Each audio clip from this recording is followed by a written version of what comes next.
Yo tenía 13, 14 años y le dije a mis padres, yo quiero ser actor. Yo provengo de una familia muy liberal de pensamiento, muy apegada a las letras, a la lectura, al arte también, en general a las humanidades.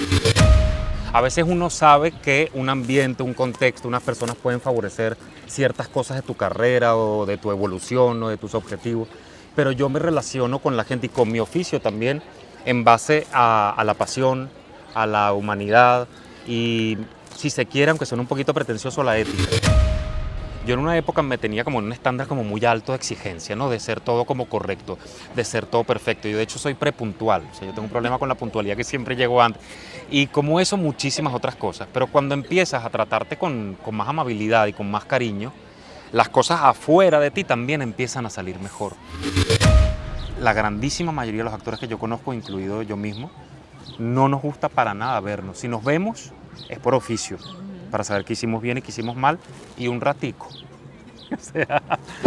Este programa es presentado por Inerx, Increases Hair Growth, Brickell Realty Group, Open Insurances.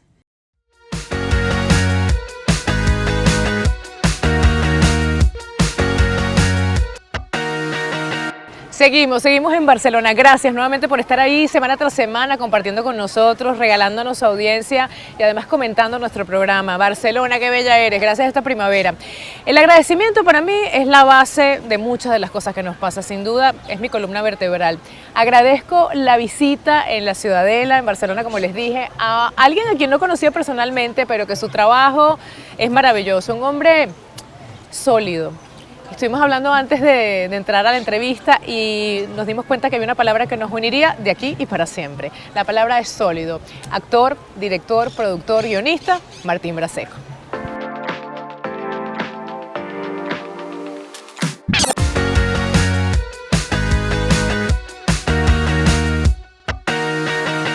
Mi amor. Muchísimas gracias, Marian, por tenerme. Te lo agradezco infinitamente a ti y a tu equipo, y además que la localización parece que la hubiera escogido yo, porque este parque es uno de mis lugares favoritos de Barcelona. Bien, qué bien. Bueno, todo está alineado, dicen por ahí, ¿no? Sí. Sé, Martín, además de la agenda tan ocupada que tienes, te agradezco muchísimo que hayas aceptado la invitación. Gracias, Enrique, también por hacer el puente.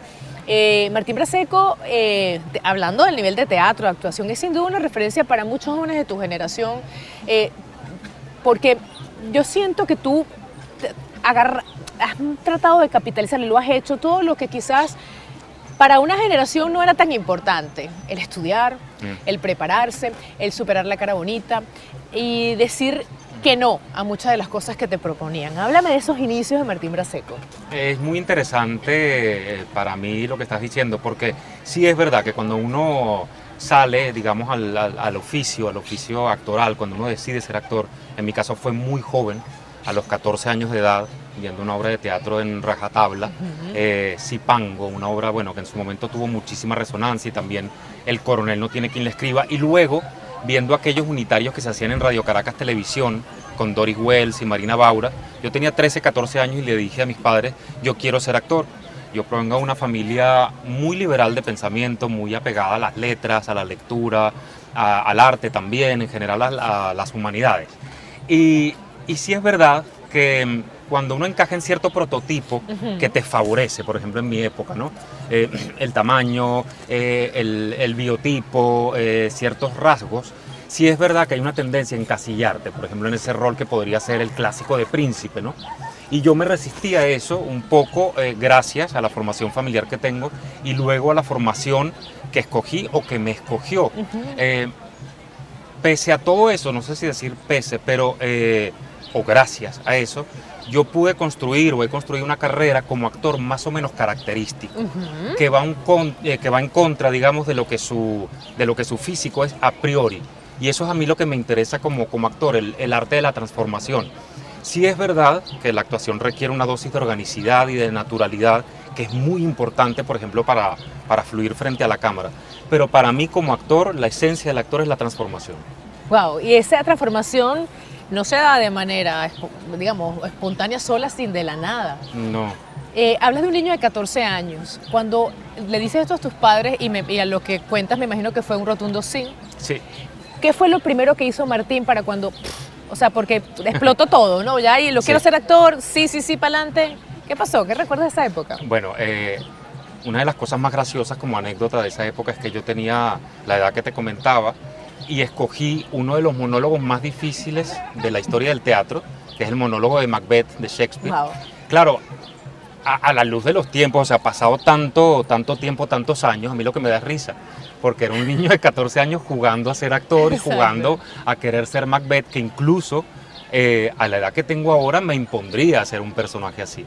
Hice esa audición en el taller del actor con Enrique Porte, que por cierto falleció apenas al año de empezar allí, fue mi primer contacto con la muerte, y hubo como una sorpresa, como este muchachito sí es atrevido. Sí. Y yo creo que más que por un talento innato que tuviera, que seguro estaba algo allí, fue por eso que me escogieron, porque esa escuela no aceptaba gente de esa edad.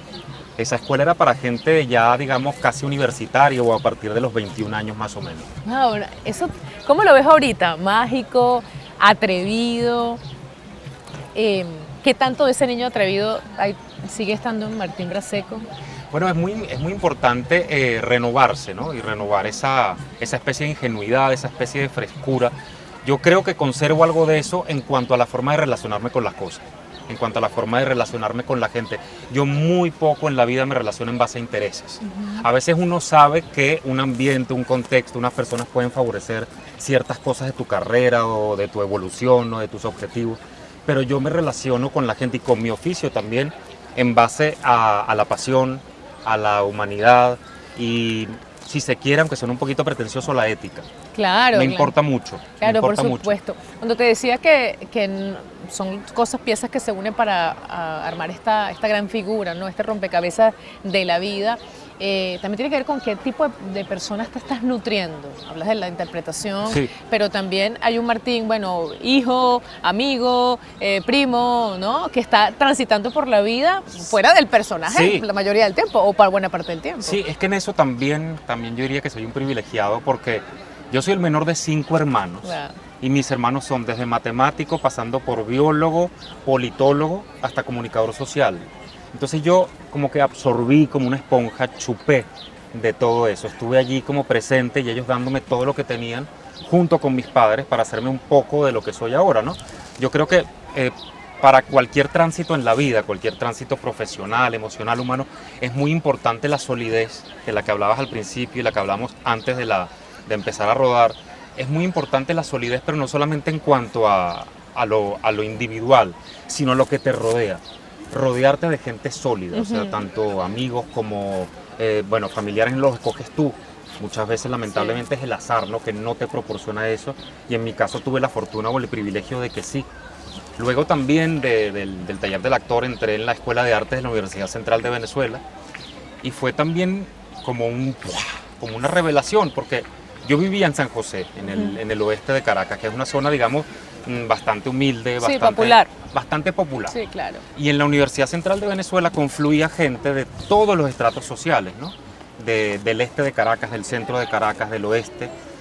Y eso tenía para mí un componente importantísimo a la hora de forjarme como personalidad y como persona. Claro, porque estaba ahí lo sociológico, lo psicológico estaba inmerso, ¿no? En esa. Totalmente. Un aula de estudio, de educación suele ser una representación pequeña de la sociedad. Sí, ¿no? Es como un micromundo. Sí, es como un micromundo. Y además la Universidad Central de Venezuela, yo creo que tanto tú como yo crecimos en una Caracas con una enorme oferta cultural, académica, social.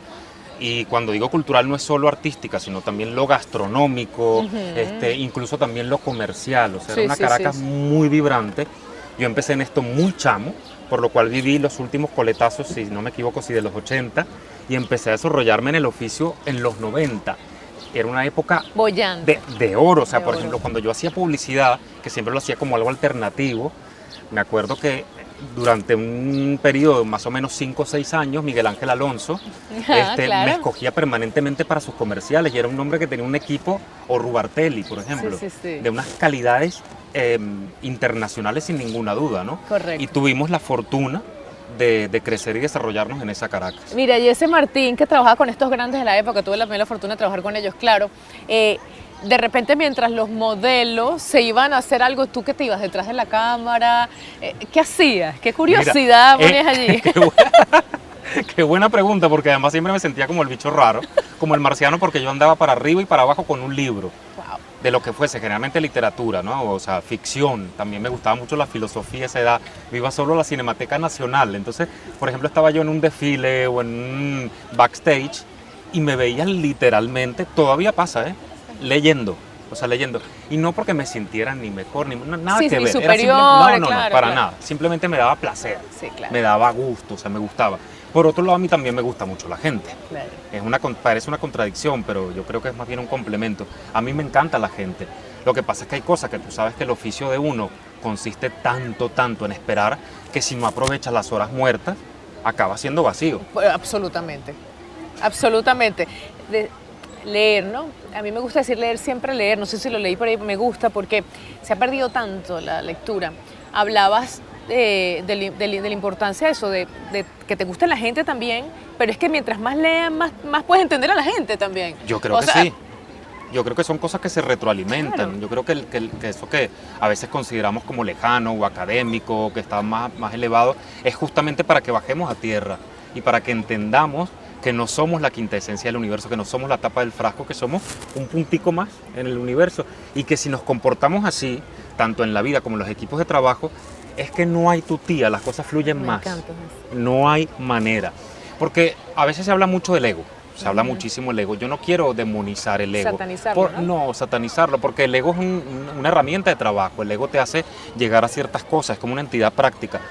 Yo con lo que quizás sí tengo mi conflicto con el narcisismo, cuando nada más te miras el ombligo y te miras a ti solo. Y es que es muy fácil caer en eso en este oficio, porque trabajamos con nuestra cara, trabajamos con nuestro cuerpo, trabajamos con nuestra voz y es muy fácil creerse el cuento. Claro, el narcisismo además está de moda hablarlo en las redes sociales. No digo estar de moda, que lo están exponiendo mucho más porque, de verdad, para que las personas puedan, con el daño que la humanidad se está haciendo a sí misma con esta forma egoísta de ser, donde ¿Sí? Que de repente los puedas identificar. O sea, son herramientas para identificar a estas personalidades que se hacen tanto daño a ellos como al resto de la gente. Exacto. Y más que quién en su vida no ha tenido momentos de egoísmo, de individualismo, todos, en algún momento por error, por defecto o a veces hasta por elección, porque somos humanos y somos falibles. Pero una vez que asumes eso, las cosas también fluyen más, porque yo en una época me tenía como un estándar como muy alto de exigencia, ¿no? De ser todo como correcto, de ser todo perfecto. Yo de hecho soy prepuntual, o sea, yo tengo un problema con la puntualidad que siempre llego antes. Y como eso, muchísimas otras cosas. Pero cuando empiezas a tratarte con más amabilidad y con más cariño, las cosas afuera de ti también empiezan a salir mejor. Correcto, pienso igual. Es decir, cuando sueltas esa exigencia contigo, sueltas todo alrededor, sí. ¿no? Hablabas de tu primera aproximación con la muerte de tu profesor. Muere sí. al año. ¿Cómo te impacta a ti a nivel personal? ¿Qué cosa crees que se quedó por hacer con él? O más bien dijiste, de este tipo de personas que te influyen por poco tiempo, pero que te lo dejan para siempre.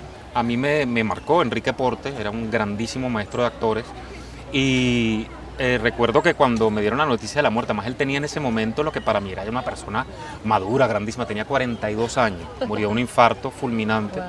Y a mí me dejó muy tocado porque cuando uno recibe a los 15 años una noticia como esa, una persona cercana, no entiendes nada. Creces sin querer de repente. Enrique era una persona maravillosa como maestro porque él te cuidaba mucho de no caer en vicios. Él trabajaba en base a lo que es la naturalidad o lo que se llama en el medio, en el medio teatral, en el medio actoral, la organicidad del actor, basado en Stanislavski, luego en Strasberg y diferentes métodos que lo que hacen es explorar dentro de ti tu emocionalidad para llegar como con más puntería a los personajes. Entonces él no sembraba como mucho miedo a los vicios que te podías desarrollar en la televisión. Que te alejaban del objetivo. Que ¿no? te alejaban del objetivo de ser un creador, vamos a decirlo así. Simplemente la palabra artista a veces es como muy grandilocuente, pero un creador. Y él siempre nos decía, cuidado con la televisión, es un medio más, es un medio de subsistencia, es una forma de ganarse la vida, pero no es el pero único, cuidado, ¿no? porque claro, en Venezuela imperaba más que nada un género que era el de la telenovela, que además yo adoro y he hecho muchas, y es un medio maravilloso, pero es un medio único, de una sola manera. Enrique nos cuidaba muchísimo de eso y gracias a él fue que yo me esperé un larguísimo tiempo, desde los 15 hasta los 25 años para entrar en televisión. O sea, y ofertas muchas. La verdad que sí. Porque de verdad La verdad que hay sí. uno se puede sentir como, de lo que tú dices, atraído por tu presencia, porque inmediatamente uno te puede ubicar cinematográficamente hablando, ¿no? Gracias. Decir, wow, mira, Muchas gracias. de verdad, pero había Gracias. que luchar con eso, ¿no? Había más allá. Había un más allá, Sí. también unas ganas de diferenciarse que son típicas de esa edad, de la También. adolescencia. En la adolescencia uno está buscando su identidad. Quizás ahora yo no estoy buscando tanto diferenciarme, sino más bien integrarme, ¿no? En cambio, Sí. a esa edad uno estaba tratando de marcar su individualidad y ser un poco lo que tú querías ser o la narrativa que te querías construir en la vida.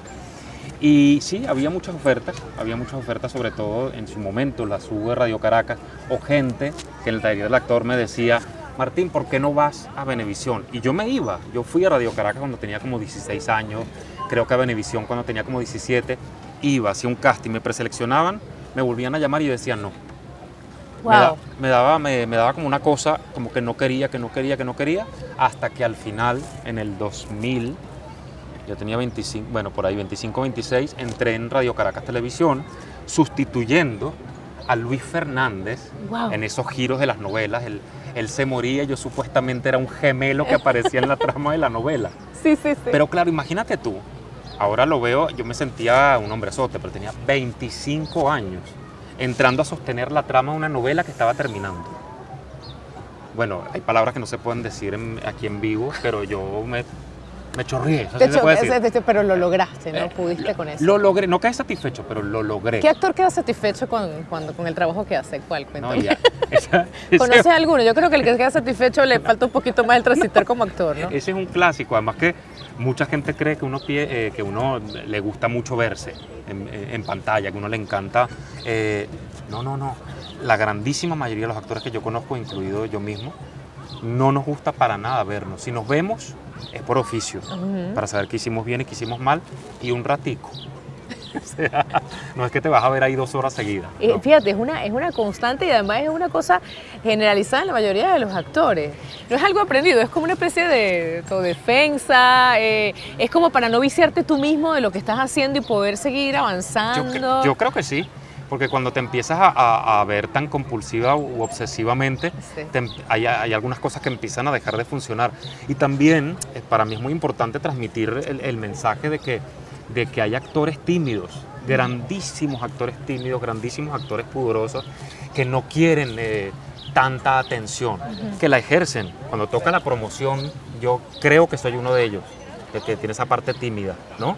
Que cuando toca la promoción, viene la promoción, la hago y por ejemplo, charlando aquí contigo estoy súper a gusto. Y Ay, muchas gracias, yo también. no es un tema de timidez extrema ni de cosa, pero sí hay diferentes tipos de actores, diferentes tipos de artistas y de creadores. No es esa figura que está ansiosa por la celebridad y ansiosa por la Que parece fama. que la puedes describir y que el público puede tener. Seguro es así asado. A lo mejor eras ese primero que se iba después de la rueda de prensa de la producción. ¿Dónde está Martín? Pero- Ya se fue. Típico. O sea, yo cuando veía la premier, por ejemplo, de una telenovela, yo iba un rato, me tomaba una copa, me tomaba 2 copas, saludaba, por supuesto que había que dar alguna que otra entrevista, pero ya al rato me iba. Me iba porque decía, bueno, cumplí mi labor y ya está. Y luego... Claro, meramente mercadeo, ¿no? Claro. por claro, supuesto. claro. Mira, ¿sabes qué? Muchas veces a uno le puede pasar que esté sobrecalificado para en este caso personaje, un trabajo. ¿Te ha pasado? No, de verdad, honestamente. Entiendo lo que dices y es muy interesante, pero no. Yo, incluso para cosas que he sentido que son pequeñas, que me han convocado, siempre las siento como algo a desarmar, como algo a analizar, como algo interesante, para lo cual en realidad no estoy totalmente preparado. Más bien, siempre siento que no estoy totalmente preparado. Lo contrario. Sí. Es lo que me mantiene ahí con el nervio, con la cosa viva. se requiere. el Claro, que oficio. siempre hay un reto por conseguir, ¿no? Sí. El teatro en Venezuela para nadie es un secreto que, bueno, que era como la gente de teatro y la gente de televisión. Los teatreros son, pues, por supuesto, más bohemios, son mucho más profundos, hacen, por supuesto, obras se rasgan las vestiduras. O sea, hay una preparación que es distinta. Si usted pasó por el teatro, entonces usted sí es un actor. Ese mundo de teatro que ciertamente sí es distinto, hay una aproximación distinta a la vida en todo. ¿Lo sentiste con tu grupo de teatro, con tu gente, y de repente te chocaba con alguna gente con la que coincidías por el tipo de preparación, o no hacías esa separación? Al contrario, mira, yo entré al Teatro Nacional Juvenil de Venezuela, la compañía donde estuve 5 años, y justo cuando terminé allí creo que hice la primera telenovela, ¿no?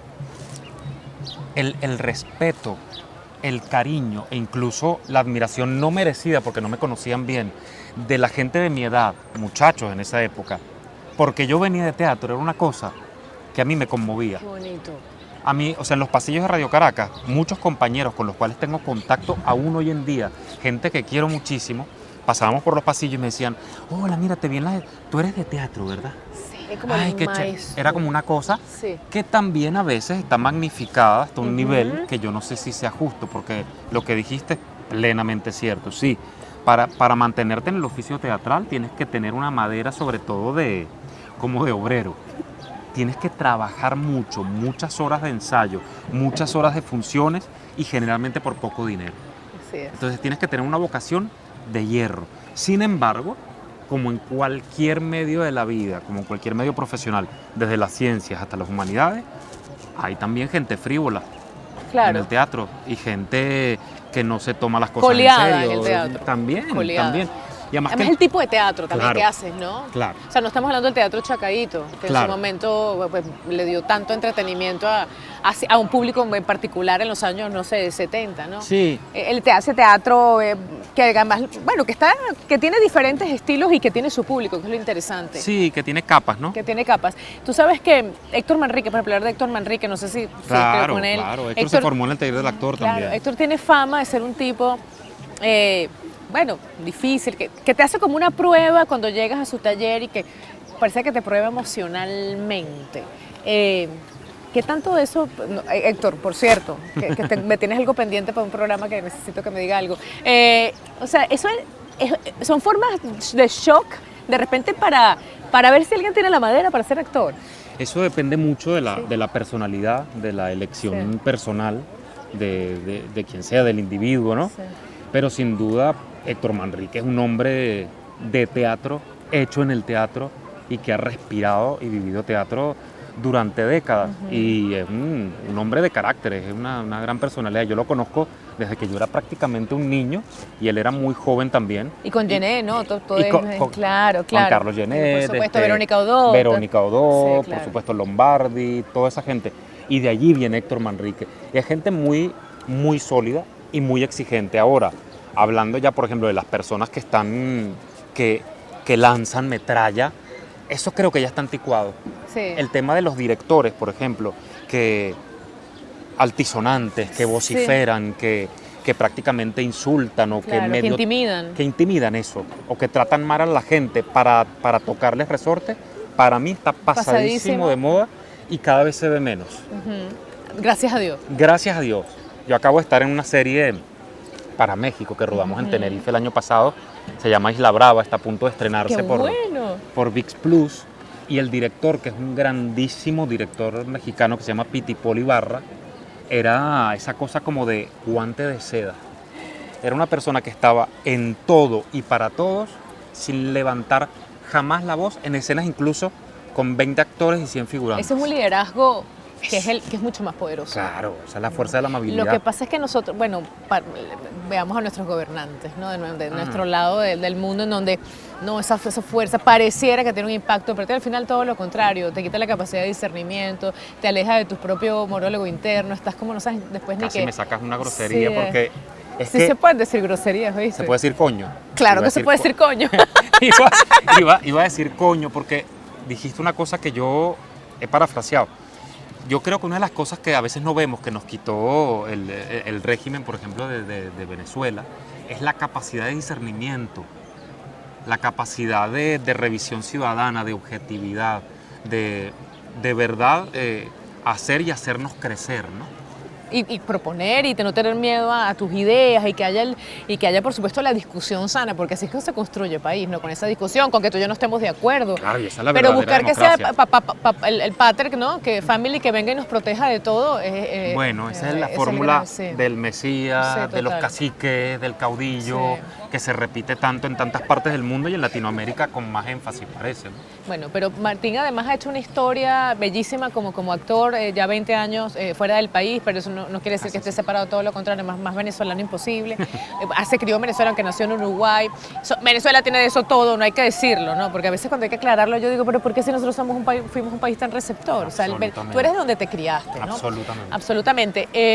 Y teatro, televisión, películas, series, muchísimo trabajo como guionista, como productor, pero me dijeron por ahí que hiciste una película con la gran Penélope Cruz. Sí. Cuéntame, o sea, Bueno. claro, él dice que por supuesto no lo cuenta mucho No, sus pero- cosas, pero qué emoción. No, claro, eso fue increíble. Fue una escena en una película que se llama Competencia Oficial, que está por ahí en plataformas, una película como de humor negro.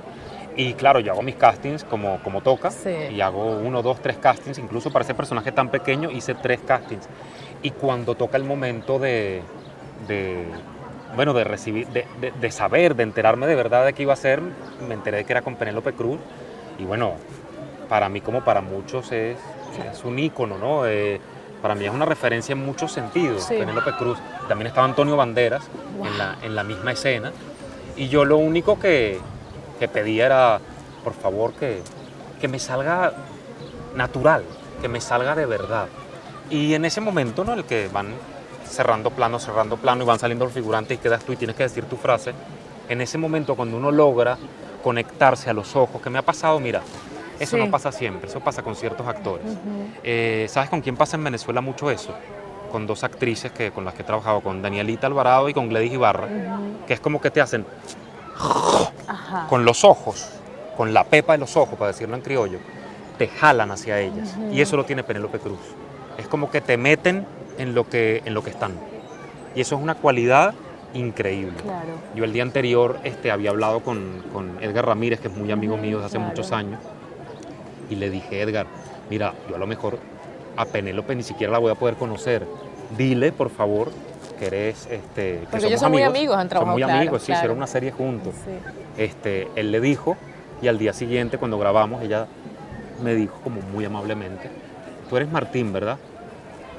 Bueno, para mí fue un momento de esos que son magia también, ¿no? Claro, pero incluso te puede llevar ese niño, ¿no? Que soñaba, Sí. quizás no una escena así, Sí. pero soñaba con ser reconocido, con tocar corazones, porque, oye, es un espacio compartido, como dices tú, energéticamente, que los ojos de estas actrices que has comentado, para todos los que has trabajado, te hayan dicho que haya sido casi como una revelación espiritual, ¿no? A través de estos ojos me veo yo.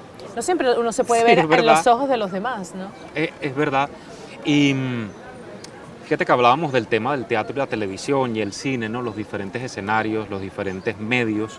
Una de las cosas que más diferencian a cada medio, aunque en realidad es todo casi lo mismo, es la dosificación de la energía y el trabajo con la mirada. Hay gente que piensa que, por ejemplo, la televisión o el cine son más, entre comillas, fáciles que el teatro, porque el teatro es en vivo, el teatro tiene esa dificultad, es verdad. Pero generar un campo energético que, digamos, cierre, o sea, si fuese Sí. estas cámaras de cine, ¿no? Y yo logré cerrar y hacer ese microclima aquí, eso es muy difícil también. O sea, no sobreactuar y algo de lo que casi no se habla, pero también existe, que es subactuar. Que son, bueno, ese tipo de actores o actrices que no mueven la cara, ¿no? Entonces marcan la mirada y ya.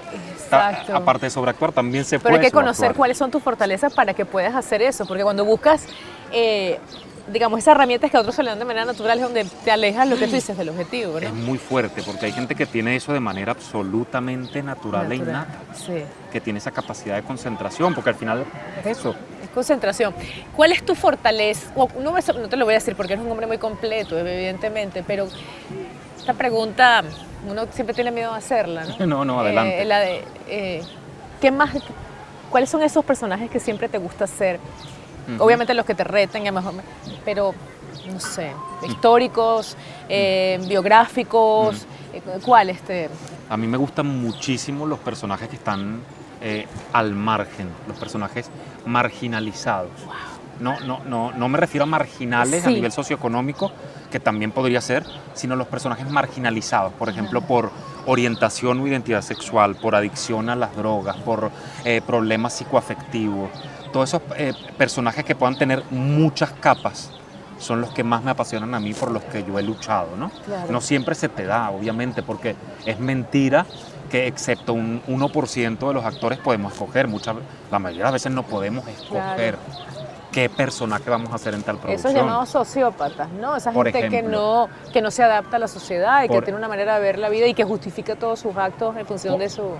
Correcto. Su trastorno. O eso que hablábamos también hace rato las personalidades narcisistas, sociópatas, las personas con disfunciones, por ejemplo, a nivel cognitivo también. O sea, todas esas cosas que impliquen una transformación absoluta, a mí me encantan. Entonces yo he hecho personajes de todo tipo, o sea, yo he hecho alcohólicos, he hecho personajes cuya mujer está atravesando por un proceso de cáncer, he hecho hace 20 años en la televisión venezolana un personaje gay que además se escapaba del estereotipo del chiste fácil, del amaneramiento, que se lo agradezco y siempre se lo digo a Perla Faría por tratar eso con tantísimo Una respeto. delicadeza, ¿no? Ese tipo de personajes a mí me parece que son los que justifican la carrera de uno, o por lo menos con los que yo siento que puedo como que ofrecer algo. ¿Sabes qué veo? Que en ese actor hay un gran mensajero de vida que eres tú, un Gracias. hombre altruista que Gracias. quiere que la existencia de ese hermano sea mejor y si su trabajo le permite llevar un mensaje,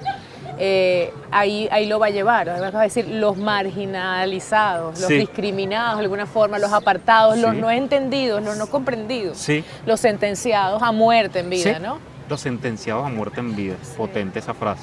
Sí, de hecho, mi primer cortometraje, el que yo escribí y produje y codirigí, se llama The Traveler, en inglés El Viajante, y es un hombre que tiene una depresión funcional hasta que se da cuenta de que su felicidad está en travestirse. No necesariamente, y nunca lo explico en el cortometraje, de orientación sexual, ni siquiera quiere ser una mujer en todo sentido, simplemente travestirse, cosa que puede llegar a ser como muy chocante, ¿no? Y Sí. muy revolucionaria. Y ahora estoy acabando el guión de la segunda parte porque pretendo que sea una trilogía sobre la identidad, y en este caso es sobre identidad cultural y cómo un hombre de más o menos mi edad ha perdido los vínculos con lo que lo hacen feliz y por eso entra en un estado también semidepresivo, ¿no? Como se desvincula completamente de todo y cómo haces para volver a agarrarte a la raíz. O sea, ¿qué es lo que te mantiene los pies en tierra y qué es lo que te hace feliz a ti? O sea, como que en un estado de suspensión para luego retomar un nuevo sí, yo, una ¿no? especie de abulia, de apatía. De apatía. De que hay mucha gente así y muchas personas, muchos hombres de mi edad, ¿no? Que van pasando de una cosa a otra, por ejemplo, de una pareja a otra. Porque ¿no? mucho se habla de la mujer y sus 50, cuando ya la sociedad no... Mi mamá dice que miran a través de ti y no te miran, ¿no? Qué fuerte. Y que de repente ya no eres necesaria para, o la menopausia se te van a lo mejor algunos encantos porque ya tu piel no es la misma, tus nalgas no son las mismas, no sé, ¿no? Por Es decirlo, verdad. ¿no? No, sí. Y el hombre también tiene un proceso que tiene que vivir a su manera, ¿no? Mira, yo creo que las reivindicaciones de todo lo que está pasando o todas las reivindicaciones que están sucediendo con la mujer eran y son absolutamente necesarias en muchos sentidos. Por supuesto, hay distintas formas de reivindicar y cada quien estará de acuerdo con unas o con otras, pero eso también nos toca a nosotros los hombres. ¿Por qué?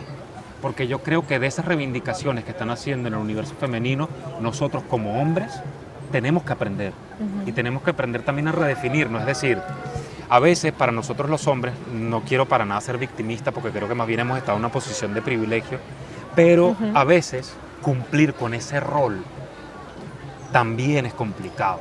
Claro. Independientemente de tu orientación sexual, no estoy hablando que alguien sea homosexual, heterosexual, sino de hombre que se identifica con su sexo biológico, ¿no? El proveedor, el macho, el que se comporta de cierta manera. El que no llora. El que no llora, el que no se- expresa sus Sí. emociones, el que si le gustan ciertas cosas, eso no es tan de hombre. A mí me parece muy importante Que él eso solo se piensa en revise. sexo, Ajá. ¿no? O que sea Sí, sí. por defecto promiscuo Correcto. o que esté saltando, que le tengan que gustar, por ejemplo, todas las mujeres. Ajá. No, O que sea no lo promiscuo, entiendo. como dices tú, sin orientación. No lo entiendo. O sea, no lo entiendo.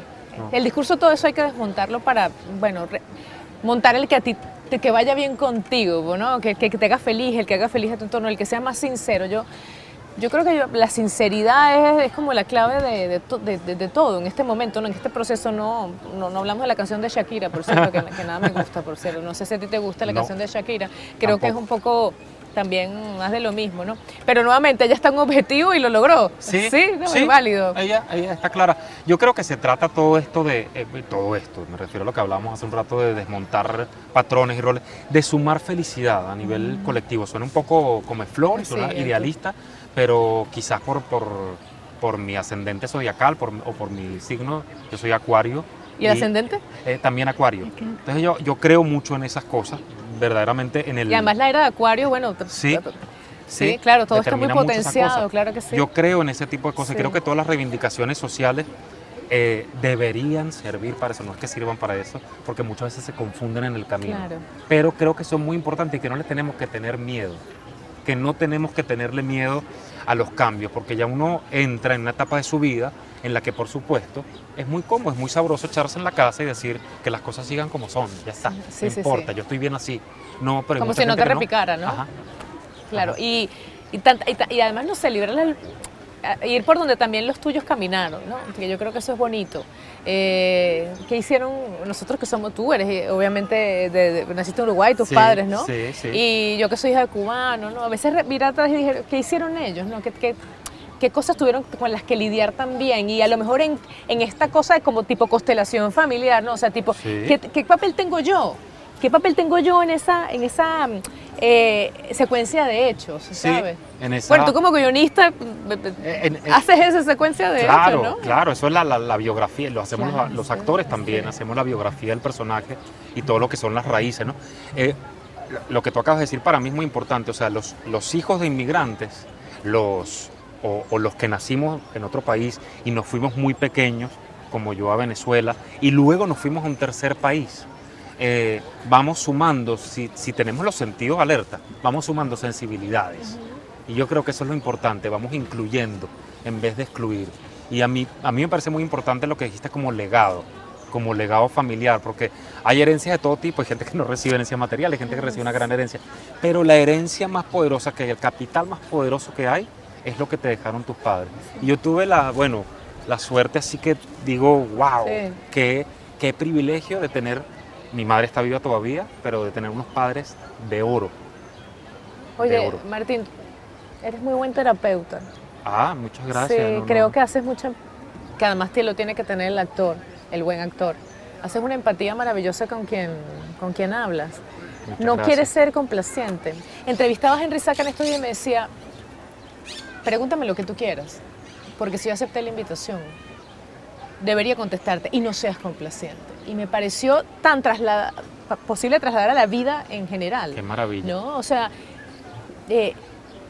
no estás siendo complaciente conmigo. O sea, tú lo que estás es siendo empático conmigo, pero es que escuchando. Y me parece tan bello porque la entrevista era para ti. Pero es que tú tienes una esencia muy bella. Qué bello, gracias. Tú tienes una Qué esencia, bella. pero en serio, claro, Gracias, de conexión. Mira, lo que te decía hace rato, de gente como esas actrices o actores que tienen esa capacidad de atraerte, de catalizar energía, también la tienen ciertas personas y tú, como entrevistadores y periodistas, tú la tienes. Muchísimas gracias. Y uno valora muchísimo eso, gracias a ti. Y uno se abre porque quien tiene enfrente es el reflejo de uno. Es así. Cuéntame, porque Marco Martín puedo estar una hora, Enrique Guard, o más. ¿Qué viene? ¿En qué proyecto estás? Bueno, ya me hablaste de la serie que Sí. se va en la película con Penélope, pero bueno, debe venir muchas cosas más. Sí, estoy ahora en la fase de preproducción del guión que te comentaba, que se va a llamar NIE, aquí NIE es Número de Identificación de Extranjeros, Wow. se va a llamar así y es bueno, no vale mucho la pena contarlo antes de hacerlo, pero siempre exploro en torno a eso, esta trilogía es en torno a la identidad. Pretendo empezar a filmar en el otoño de aquí, hacia septiembre, octubre, pero tengo que hilar muy bien las cosas. ¿Y la vas a dirigir también? No, esta vez no. Creo que aprendí la lección y no me gustó, porque también estaré frente a cámara, entonces Sí. es como una especie de bipolaridad que tienes que ejercer ahí muy rara. Es muy rara porque, excepto que tengas el músculo ya desarrollado de hacerlo muchas veces o tengas una carrera de ese tipo, alguna de las dos cosas acaba resintiéndose, o la actuación o la dirección. Como lo de los pollos, ¿no? Eh, Que se te pueden quemar algunos. Exacto, cuando pones muchas cosas en la candela. en la candela al mismo tiempo. Entonces, bueno, estoy también en esa fase de ver a quién se lo voy a dar, porque esto es como bueno, como lo que estás haciendo tú con todo esto. Esto es como un bebé, como un niño, como una cosa mimada que uno tiene y no se lo das a cualquiera, ¿no? Para que lo haga. Estoy en eso. También ahora soy una de las voces de la aplicación Calm, una aplicación que es fantástica y justamente hago cuentos para dormir. Lo acabo de decir, que es terapeuta, no me había contado nada. ¡Ay, qué belleza! Son unos cuentos muy bonitos que están ahí. Si buscas mi nombre en Calm Martín Brasesco, puedes acceder. Lo cómico es que, claro, te quedas dormido antes de terminar el cuento, porque para eso son. Para eso son, Sí. qué belleza, qué belleza. Tú sabes que tienes algo, vamos a terminar. Te sonríes y eres el niño de 14 años. ¿Te lo han Qué dicho? bella. O sea, te sonríes y es como que echaras para atrás 40 años. No te, yo he visto fotos tuyas, claro que sí, Sí. pero esa sonrisa que ilumina y es wow, ¿no? Mi mamá, que era muy generosa conmigo, me decía esas cosas. Cuando estaba chamo, me decía que qué bonita sonrisa tienen. Cuando uno está adolescente que le da vergüenza, Sí, correcto. que le da pena, todo Sí, le da sí. pena que le digan. Pues yo decía, mamá, deja la ladilla, mamá. Y dice, pero qué bonito pelo tiene, pero qué bonito Pero es pelo. una fortaleza tuya, porque además tiene mucha fuerza en la mirada, todas tus facciones, pero cuando sonríe desarma a cualquiera, ¿no? Qué fuerte. Calm, dile a Calm que haga videos. Muchas gracias. Te quiero, mi Martín. Yo Fue también. un placer Un conversar abrazo. contigo. Bueno, pasando de manera mágica para ti, otro amigo acá en Barcelona que deja este programa. Nada, ¿qué te puedo decir? Gracias por regalarme tu energía a mí el día de hoy. Al contrario, muchísimas gracias a ti. ¡Qué bello! Gracias a ustedes también por seguir semana tras semana, pues visitando el canal, suscribiéndose, comentando, dándole like a los nuevos lenguajes de ahora y viéndonos toda la semana por esta misma vía. Se les quiere mucho.